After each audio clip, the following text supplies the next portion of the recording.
This is the Randi Rhodes Show on 960 KNEW and online at 960KNEW.com. Elect BS for your news for this Monday, the 5th of November 2012, and away we go. Dateline, storm warnings. Those whose lives were disrupted by Hurricane Sandy are still facing frustration, uncertainty, and long, long lines. Or pretty much the same things facing anyone who is trying to vote in Florida. It's too bad FEMA isn't set up to handle the disaster that is Rick Scott. Dateline, swing set. Barack Obama and Mitt Romney spent the weekend furiously campaigning in the swing states. In the past few weeks, Mitt Romney has practically lived in Ohio and Florida. That's not good for Mitt, since no other state where he ever actually lived is voting for him in this election. Obama's lead is greater in the swing states. People in the swing states have been exposed to more things that make them not want to vote for Mitt Romney, and foremost among those things is Mitt Romney himself.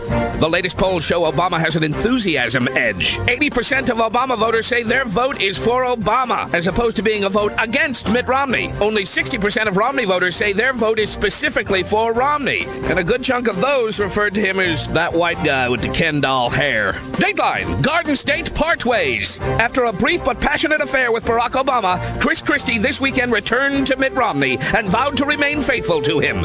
A little advice to Mitt: if years from now you find a shoebox that Chris hid in the back of the closet, just don't open it. Finally, Dateline troglodyte. Scientists studying the human genome estimated that humans stopped interbreeding with Neanderthals about 47,000 years ago, which coincides with the point at which Neanderthals started to get totally possessive. Really? BS News for Monday, the day before Election Day 2012. Good luck to us all. We'll need it. Yes, we will. So tomorrow's Election Day, but it looks like in places like Ohio and Florida, we'll still be voting well into Thursday. No, it is unbelievable the amount of suppression that's gone on. In fact, there have been editorials that have been scathing in Colorado, in Philadelphia.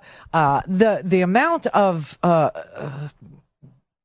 disdain, how do you say it? I mean, just I don't know if it's disappointment or disdain or I think it started out as being disappointment when Romney first started this campaign and he put up that BS welfare ad. Remember, he said, "Oh, Obama took the work requirement out of welfare," and that was not true.